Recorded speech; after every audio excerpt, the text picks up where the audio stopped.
Bonjour tout le monde, bonne année 2021 à tous. Je vous souhaite vraiment une année pleine de richesses, de projets, d'avancement personnel et j'ouvre donc cette année sur une nouvelle vidéo YouTube. Il était temps quand même sur ma chaîne YouTube de vous offrir un nouveau contenu et j'ai choisi la méthodologie du rapport de stage. Parce que voilà, je trouve qu'au mois de janvier, ça s'y prête bien, tant pour les élèves avocats qui vont entrer dans leur promotion et qui vont devoir aborder leur stage, soit leur stage en alternance, leur stage PPI ou leur stage final, voilà, avec l'idée qu'il va falloir produire un rapport de stage ensuite. Pour les élèves avocats en deuxième année également, puisque là, ils finissent leur PPI, vous finissez votre PPI ou votre stage final. Donc il peut être intéressant déjà de se mettre à la structure de son rapport de stage, en tout cas c'est ce que j'avais fait moi, après mon stage PPI au tribunal administratif, entre juillet 2019 et décembre 2019, j'ai tenu un journal de bord, donc je fais ça dans tous mes stages, je tiens une sorte de journal intime de mon stage, tant pour engranger les conseils, je vous ai déjà parlé de mon mémoire Bible que je tiens depuis maintenant 2-3 ans, et tant pour aussi me souvenir ensuite si je dois écrire un rapport.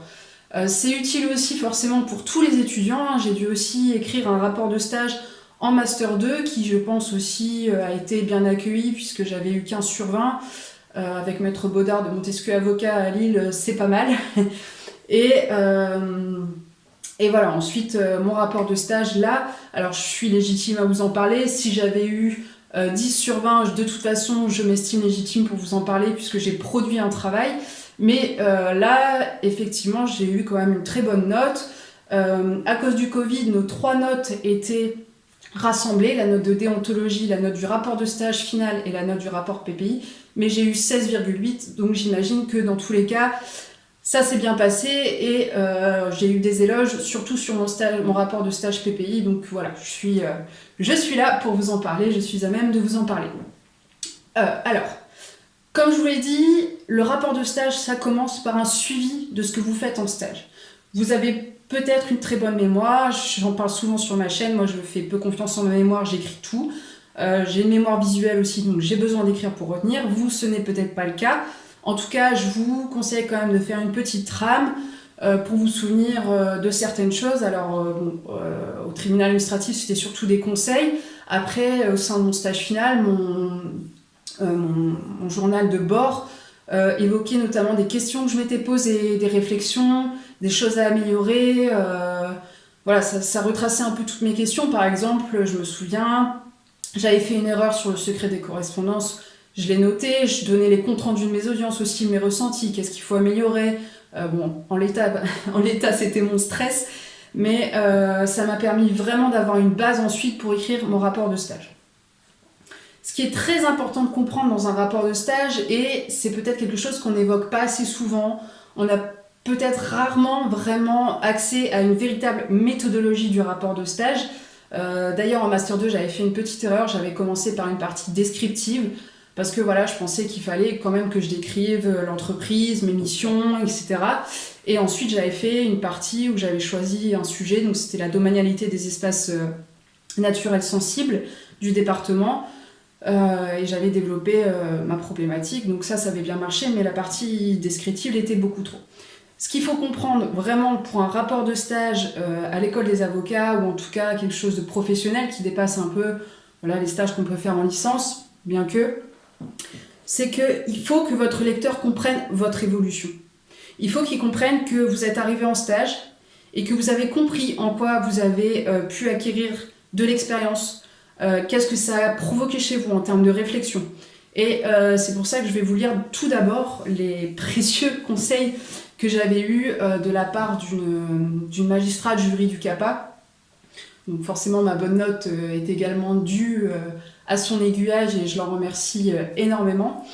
Elle ne verra pas cette vidéo mais je la remercie quand même parce que j'ai compris les attentes. Parce qu'en fait sans ces conseils, je ne pouvais pas véritablement compter sur l'ICSAT pour me dire quel devait être le contenu précis. Et même si on vous dit, voilà, il faut décrire ses missions, il faut dire ce qu'on a fait, ce que ça nous a apporté, finalement, qu'est-ce qu'un bon rapport de stage? Qu'est-ce qu'un rapport de stage qui permet d'atteindre le 16 sur 20? Comme d'habitude, c'est un peu opaque, la transparence en fac de droit, on repassera. Sauf si vous avez des super chargés de TD et professeurs. Donc, je vais reprendre d'abord ces conseils je viens de vous les synthétiser, mais je vais quand même vous les reprendre. Alors, première chose, évitez quelque chose de théorique. Évitez un sujet, de choisir un sujet, voilà. Vous faites du droit public, de faire un sujet exactement comme je l'ai fait sur la domanialité des espaces naturels sensibles. Ça, c'était une demande qui était formulée par mon Master 2 qui était professionnel. Ce n'est pas du tout cette demande-là qui est faite pour le rapport de stage au sein de l'école des avocats. Donc, pas de sujet théorique. Ce qu'on veut vraiment comprendre de vous, c'est de là où vous êtes parti, d'un point de vue théorique du droit. Donc vous pouvez parler de votre évolution sur la stratégie contentieuse, etc. Mais vous ne développez pas un sujet comme vous le feriez dans un mémoire ou dans une thèse, évidemment. Donc évitez le théorique et vraiment, c'est ce qu'elle m'a dit, prendre de la hauteur par rapport à son expérience. Il faut vraiment qu'ils comprennent que, ok, vous étiez élève avocat, et là j'ai compris qu'après 1 an de stage, vous êtes prêt et finalement le moule a sorti quelque chose et vous êtes prêt pour la vie professionnelle. Et en tout cas, vos stages vous ont permis d'évoluer et de passer de l'élève avocat à l'avocat. Il faut critiquer aussi. Et ça, c'est quelque chose de très délicat, on le sait. Parce que critiquer son stage, ça peut impliquer de critiquer une structure. Ça peut impliquer de critiquer le travail de professionnels. Alors, critiquer le travail de magistrats et des greffiers, critiquer le travail de vos maîtres de stage ou des collaborateurs, bon, ce n'est pas le sujet, même si dans les consignes, l'ICSAD avait précisé que toute formule dithyrambique sur le maître de stage, il m'a tout apporté, il est extrêmement intéressant, etc., c'est proscrit. Moi, je pense pas, j'ai été sincère, voilà. Après, j'ai été critique par rapport à mon expérience. Vous le verrez ensuite quand je vous lirai mes plans. Par exemple, j'ai été très critique sur le rôle du rapporteur public. Voilà, moi j'ai estimé qu'en sortant des séances d'instruction et de ce que j'avais vu pendant 6 mois au tribunal administratif, j'ai estimé que l'indépendance du rapporteur public, elle était critiquable. Ça, c'est une critique fondée, constructive. Vous pouvez la faire. Après, tout est entendable tant que c'est bien sûr dans le respect de vos collègues, de ceux avec qui vous avez travaillé.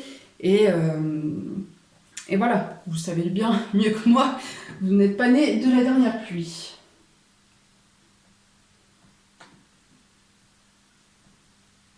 Alors, il faut à la fois pas être trop descriptif, comme elle me le disait, mais à la fois parler quand même de problèmes concrets. Et généralement, c'est bien de choisir une affaire, un dossier qui vous a vraiment marqué et qui vous a vraiment permis d'évoluer dans votre réflexion. Je pense que tous ces conseils-là vont être mieux illustrés si je vous fais part de mon plan. Alors, autant pour le PPI que pour le rapport de stage final. Le rapport PPI est un peu différent du stage final parce que dans le rapport dans le rapport du stage final en cabinet d'avocat, vraiment il y a cette dimension où vous avez mûri votre projet, vous savez quel avocat vous voulez incarner, vous savez quel type de structure vous voulez intégrer. Est-ce que c'est des cabinets de province? Est-ce que c'est une structure individuelle? Est-ce que c'est un énorme cabinet qui a de nombreuses filiales? Est-ce que ce sont les gros cabinets parisiens? Est-ce que vous voulez vous installer? C'est très rare, mais c'est possible. Est-ce que vous voulez arrêter finalement ou vous lancer dans les legal tech? Enfin bref, voilà. Il faut vraiment qu'on comprenne que vous avez mûri votre projet et que même si, bien sûr, on ne sait pas exactement quel avocat on va incarner, on sait au moins à peu près vers quelle direction on se tourne, ce qui nous intéresse, ce qui nous stimule et ce qui va constituer notre projet professionnel. Ça, c'est important. Donc moi, sur la forme, d'abord, je vais quand même évoquer la forme très rapidement. Nous, l'ICSAD, nous avait parlé donc, d'une police Times New Roman. Bon, en même temps, moi, je trouve que c'est la seule écriture qui est à peu près agréable à lire. Je déteste Arial et tout le reste. Surtout pas Calibri. Taille de caractère 12. Texte justifié, sans interligne, avec les marges à 2,5. Donc ça fait l'objet de tout un débat dans la promotion aussi. Il faut bien 2,5 cm de chaque côté et en haut, en bas. Donc vous justifiez votre texte. Voilà, l'interligne simple, c'est-à-dire vraiment pas d'interligne. Donc il me semble que c'est 1, donc ni 1,15 ni 1,50. À vérifier, hein, parce que ça, ils vous les donneront de toute façon, ces consignes-là. Et voilà, ils donnaient en moyenne 15 pages. Alors, ça m'a fait quand même beaucoup rire, parce que quand je suis arrivée pour soutenir mon rapport de stage PPI, on m'a dit, mademoiselle, vous avez produit un grand travail de qualité, mais par contre, votre rapport était extrêmement long, extrêmement dense, par rapport à certains autres qui ont vraiment aéré, passé des lignes, etc. Donc, nous avions d'un côté des consignes qui vraiment stipulaient que pour avoir 10 sur 20, donc ça, voilà, la forme c'est à peu près la moyenne. Donc déjà, vous voyez, pas d'inquiétude sur la note du rapport de stage, si vous faites les choses dans les clous. Donc on me disait texte justifié, sans interligne, en 12, environ 15 pages. Moi, j'ai écrit comme ça. Hein. Vous voyez, bon ça c'était un brouillon, mais en gros, j'ai écrit comme un roman en faisant des paragraphes. Ça restait totalement lisible, mais je n'ai pas passé de ligne entre mes paragraphes, puisque j'estimais que les consignes finalement stipulaient bien 12, sans interligne, voilà. C'était bien trop dense, voilà. Donc, je pense pas que j'étais pénalisée pour avoir été trop dense, mais sachez que, en tout cas, pour le jury de l'ICSAD, à ce moment-là, j'aurais pu aérer un peu plus, donc n'hésitez pas à aérer. Là, c'est vrai que je pense que je leur ai balancé de la procédure administrative contentieuse sur 15 pages en gros bloc. Les privatistes ont eu un peu mal à la tête, donc voilà. Renseignez-vous sur la forme déjà, c'est quand même 10 points de prix, c'est toujours ça d'engranger. Alors, sur vraiment mon plan. Donc j'ai fait une partie 1, donc ça c'était nos règles de Covid, donc peu importe pour vous, vous verrez bien, c'est soit un rapport PPI, rapport de stage final, et là on devait tout regrouper en deux rapports. C'est dans l'introduction que j'ai évacué toutes les questions purement descriptives. À chaque fois dans l'introduction, j'ai évoqué le type de structure, donc pour le tribunal administratif, le nombre de chambres, la compétence des chambres, la présidente de la juridiction, la taille de la juridiction par rapport aux autres, géographiquement, donc territorialement, matériellement. Pour le cabinet, le stage final, j'ai évoqué la structure, donc c'était une SCP, son fonctionnement. J'ai dit que voilà, c'était plutôt un fonctionnement de société de moyens. J'ai décrit mes maîtres de stage, j'étais sur 2 maîtres de stage, j'ai décrit leurs compétences, chacun, tout le fonctionnement du cabinet, tout ce qui peut être un peu descriptif, rébarbatif et pas forcément intéressant dans les développements, j'ai évacué dans l'introduction. En sachant que mon introduction n'était quand même pas totalement morte. Alors je vais vous retrouver ça. Donc voilà, si je vous parle de l'approche que j'ai eue pour l'introduction du stage PPI, je vous lis les quelques premières phrases pour que vous ayez une idée.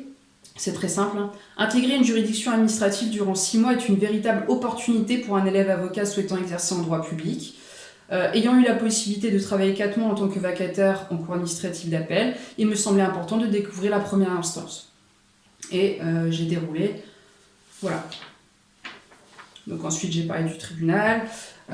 J'ai quand même aussi évacué la question du cheminement d'une affaire, de l'enregistrement de la requête à la notification du délibéré. Comme ça, pareil, c'était une question théorique que j'ai évacuée directement. Donc vous savez qu'en droit, les introductions peuvent être conséquentes, donc profitez-en. Sur le stage final, je vais retrouver ça aussi. Là, j'ai été un peu plus... c'est quand même le métier qu'on va faire, il y a un peu plus de cœur. Puis bon, il y a les juridictions administratives et puis il y a le stage final avocat. Donc là, j'avais commencé sur une citation de Bertrand Perrier. Justement, hein, je vous en parle pas mal. Je vous la lis. « Les mots sont mes plus chers compagnons. Chaque jour, je joue avec eux. Je les manie avec délectation. Ils offrent une infinité de portes ouvertes sur le monde pour le décrire, le transformer, s'en échapper, choisir dans une boîte à outils le mieux adapté, le plus exact, le plus inattendu, quel bonheur. Et là, j'ai expliqué pourquoi j'ai choisi l'avocature. Souhaitant durant mes très jeunes années être professeur de français, écrivain ou journaliste, j'ai finalement choisi l'avocature pour faire vivre les mots. J'aime les écrire, les mettre en voix. Contrairement à la figure de l'orateur qui peut se jouer des lexiques, l'avocat ne peut qu'utiliser le mot exact qui sied à sa plaidoirie. Ce sens de la précision constitue pour moi la bannière sous laquelle se rangent les meilleurs avocats. C'est comme ça que j'ai introduit mon rapport de stage. Et pourquoi je vous dis ça, c'est pas non plus pour me causer de quoi que ce soit, c'est simplement que vous pouvez mettre des citations. J'en ai mis, j'ai cité Montesquieu, j'ai cité François Sureau, j'ai cité Bertrand Perrier. Mais pas à toutes les pages, pas à toutes les sauces, ça doit pas être théorique, ça doit servir votre propos tout simplement. Après, je pense que moi ça a été apprécié parce que justement j'ai mis en fait les citations qui moi m'avaient plu et m'avaient fait grandir. La citation de François Sureau sur son expérience de juge justement au Conseil d'État, et c'est pas pour rien qu'ensuite il est devenu avocat, quand il parle de ses dossiers qu'il trouve désincarnés, etc., ça m'a touchée, donc je pense que ça a fonctionné. J'ai eu un peu peur pendant l'échange, ils m'ont dit par contre vous citez du Montesquieu, bon je me suis dit ok, ils vont trouver que c'est beaucoup trop pompeux, que ça n'a pas sa place dans un rapport de stage, et finalement en fait c'était plutôt une bonne remarque, donc faites-le à bon escient.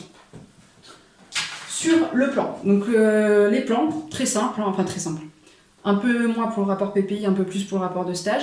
Donc le rapport PPI, je vous ai dit, évacuation des questions théoriques dans l'introduction, deux parties, 3 sous-parties à chaque fois. Certains m'ont dit, mais toi t'es vraiment une juriste formatée. Je pense que le plan est libre, hein, mais moi, voilà, j'avais envie de faire 2 parties. Et déjà, j'ai pas fait 2 parties, 2 sous-parties. Donc, première partie, je crois que les titres ont un peu évolué, mais c'était l'idée, la compréhension du fonctionnement interne d'un tribunal administratif, indispensable à l'exercice de l'avocat publiciste. Donc là, j'ai parlé de l'importance de la collégialité pour une bonne administration de la justice. Cette partie-là, elle est fondée sur un dossier, le dossier le plus important de mon stage, qui a été classé en C+, donc voilà, il est un peu plus important que les jugements classés en C. Ça m'a beaucoup apporté et j'ai compris vraiment que la collégialité c'était un garant de la bonne administration de la justice, et j'ai expliqué en quoi j'étais venue à cette réflexion par rapport à ce dossier qui a occupé la chambre pendant plusieurs mois, et ça m'a permis d'illustrer et de lier théorie et pratique. B, la place du rapporteur public dans une formation de jugement, une fausse indépendance. Donc là, je montrais que j'étais critique par rapport à mon expérience, qu'effectivement, j'estimais que le rapporteur public, n'avait pas forcément l'indépendance du procureur, et encore, ça se discute. Là, pareil, j'ai essayé de mêler théorie et pratique. J'ai quand même évoqué en introduction, très rapidement, en 3 phrases, la saga du rapporteur public. Donc, pour vous montrer que voilà, vous pouvez mettre des éléments théoriques, mais surtout, l'important, c'est la prise de hauteur par rapport à votre expérience. Et en grand C, comprendre l'office du juge et s'y adapter. Donc là, c'est vraiment évoqué, c'était très technique, hein, les examinateurs l'ont dit, mais j'ai évoqué tout ce qui est contrôle normal, contrôle restreint du juge, l'erreur d'appréciation, l'erreur manifeste d'appréciation. Et en fait, j'ai expliqué que quand l'avocat comprenait quel contrôle le juge exerçait sur les écritures et puis surtout sur le litige qui lui est soumis, là, l'avocat sait où il va. On ne peut pas... il est difficile de fonder un mémoire en droit public si on ne sait pas de base déjà si le contrôle est restreint ou non. Voilà. C'est ce que j'expliquais. Donc cette partie-là, ils l'ont trouvé un peu technique, mais bon, c'est pas ça. Et en 2, la première instance à l'heure d'une justice efficace. Et là, je défendais le fait que nous étions auxiliaires de justice. Ça vient pas de nulle part, ça vient justement de cette magistrate qui me disait que les avocats travaillent pour la justice au même titre que les magistrats, et nous sommes auxiliaires de justice, et même si nous opposons dans nos fonctions, parce qu'il y a l'objectivité et la subjectivité, nous sommes quand même des travailleurs de la justice qui marchons dans un sens commun, la bonne administration de la justice. Et c'est pour ça que l'avocat doit aussi permettre que le travail du juge soit en tout cas facilité. Parce que je l'ai vécu moi, et tous les assistants de justice ou les élèves avocats dans les tribunaux sauront de quoi je parle. Quand on reçoit une requête, même d'un avocat, et qu'il faut déchiffrer, qu'il faut trouver les moyens, et qu'elle est tellement mal faite que la requalification des moyens a un impact sur le litige, c'est très important. Donc là, j'ai fait grand A, le couperet de la recevabilité. Évidemment, justice efficace, pour que vos écritures puissent au moins être jugées au fond, il faut qu'elles passent le couperet de la recevabilité, donc extrêmement important.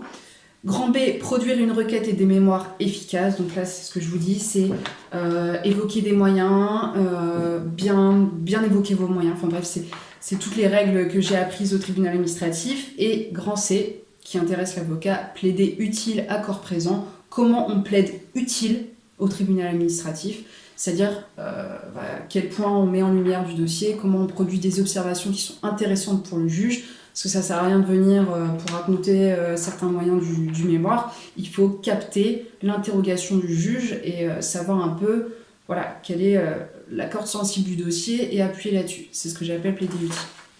Donc ça, c'était pour mon rapport PPI. La conclusion, très rapide, elle faisait ça. Je pensais même que j'allais me faire sanctionner parce que ma conclusion faisait 3/4 d'une page et pas une page complète, et que ça faisait pas 15 pages complètes. Mais vous voyez, en fait, j'ai été trop dense, donc voilà, vous pouvez faire une petite conclusion, et j'ai conclu sur François Sureau, son passage de la magistrature à l'avocature.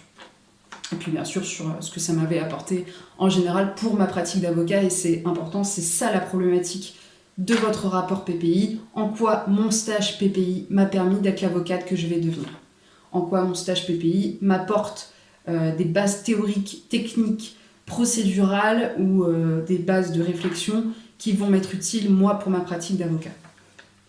Le rapport de stage cabinet, introduction, ce que je vous ai dit, hop. J'ai évacué donc, les questions, j'ai intégré le département de droit public du cabinet Frison, créé il y a plus de 20 ans, maître Abivin, pratique, nanana, maître Chertel, pratique tel, contentieux, les autres associés du cabinet sont plutôt tournés vers, etc. Vous évacuez, comme je vous l'ai déjà dit 10 000 fois. Désolée, je me répète. Grand 1, intégrer le monde professionnel. Ce titre-là, il est devenu de l'élève avocat à l'avocat. En fait, je ne sais plus exactement ce que j'ai mis. Mais j'ai pas pris le format final parce que mon ordinateur a lâché, donc il faut que je récupère cette version-là.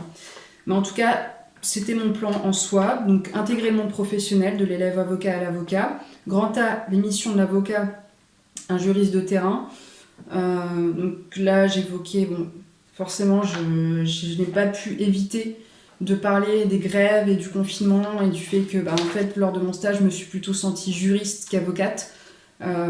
C'était pas forcément du fait de mes maîtres de stage, mais c'est vrai qu'après, quand mon stage a été suspendu et quand je suis rentrée de confinement, il restait que quelques mois, et puis clairement, j'allais pas être collaboratrice dans ce cabinet, donc j'ai pas fait énormément d'audience et j'ai pas vécu tout ce que je vis là dans mon activité professionnelle, ça c'est clair, j'étais plutôt une juriste. Grand B, les compétences professionnelles. Donc là, véritablement, j'ai parlé de toutes les compétences professionnelles que j'ai pu acquérir. Rendez-vous client, expertise, audience, je les ai tous évoqués un à un. En mettant l'accent sur les choses que j'allais devoir améliorer, donc bien sûr être vigilante sur les questions de déontologie, apprendre à gérer mon stress en audience, ce genre de choses. D'ailleurs, depuis, l'objectif est atteint, en tout cas, je n'ai plus rien à voir à l'oral, ça c'est clair, qu'il y a un an. C'est d'ailleurs étonnant de se dire ça, c'est que j'ai plaidé en janvier dernier pour ce cabinet, et j'avais perdu un peu mes moyens et maintenant ça m'arrive plus en audience, bien au contraire, donc croyez en vous. Et mon grand 2, le CAPA et après. Et là j'ai vraiment ouvert avec un grand A sur un type de structure adapté à mes vœux personnels de professionnalisation. Donc là je suis venue dire que effectivement j'étais bien dans un cabinet de moyenne taille, dans un cabinet de province. Je savais que j'étais pas faite pour les structures comme Fidal, j'ai été voir, c'est pas pour moi. Je suis pas forcément non plus pour une structure individuelle, j'ai quand même besoin de cadre, j'ai besoin d'une moyenne structure. J'ai évoqué que c'était une structure avec des associés spécialisés en droit public, qui faisaient un peu tout du droit public général, et que j'aimais bien ça, que j'avais pas envie d'être sur une tête d'épingle à faire que des contestations de permis à points ou à ne faire que de l'immobilier.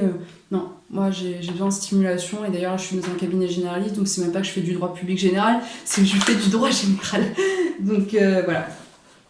Et effectivement, j'ai été chercher aussi une moyenne structure de province comme cela valait. Et en grand B, un métier, donc là j'ai ouvert, c'était pas ce titre-là, mais en gros j'ai ouvert sur l'avocat que je souhaitais être, ce que l'école des avocats et mon stage m'avaient apporté en termes de réflexion pour moi-même. Donc j'ai parlé des réseaux, que j'avais une prise de conscience avec la semaine du forum numérique à l'IXAD, mais aussi avec Frison, que voilà, c'était un cabinet qui n'avait pas forcément de visibilité sur les réseaux sociaux et que c'était peut-être important de nos jours. Donc je ne critique pas du tout, mais c'est vraiment ça qui m'a ouvert et je me suis dit ok, vraiment ça m'intéresse, donc je leur en ai fait part. J'étais partie aussi avec l'idée de faire une formation en médiation, ça m'intéressait beaucoup sur l'aspect psychologique. Vous me connaissez maintenant, vous savez que voilà, j'aime beaucoup la psychologie. Et bah, finalement, ce stage m'a permis de me dire bah non, en fait, j'ai pas spécialement envie de faire ça. Je suis pas sûre que ça aboutisse véritablement, ou en tout cas, si ça aboutit dans des matières comme le pénal, la famille, où là c'est vraiment propice. En immobilier, voilà, de ce que j'ai vu de mon stage, ça m'a pas donné plus envie que ça de prospérer dans cette voie-là. Voilà, c'est ce que j'avais évoqué, entre autres. Je vous ai fait part de mes plans. Donc, bon, ne faites pas exactement la même chose, hein, s'il vous plaît. Pas pour moi, mais juste pour qu'il y ait de la diversité et que vous ne racontiez pas tous la même chose. De toute façon, c'est pas possible parce qu'une expérience, un stage. Voilà. Mais je vous souhaite tous une bonne soirée. J'espère que cette méthodologie du rapport de stage vous a aidé. En tout cas, que vous comprenez maintenant ce qui est attendu pour atteindre le 14, 15, 16. Et même plus. Hein, allons dans les stratosphères. Je suis très heureuse aussi de vous avoir accueilli dans mon nouveau chez moi. C'est là que je vais passer le plus clair de mon temps, donc vous allez revoir ce décor avec de l'amélioration technique. Bonne soirée à tous, bonne année.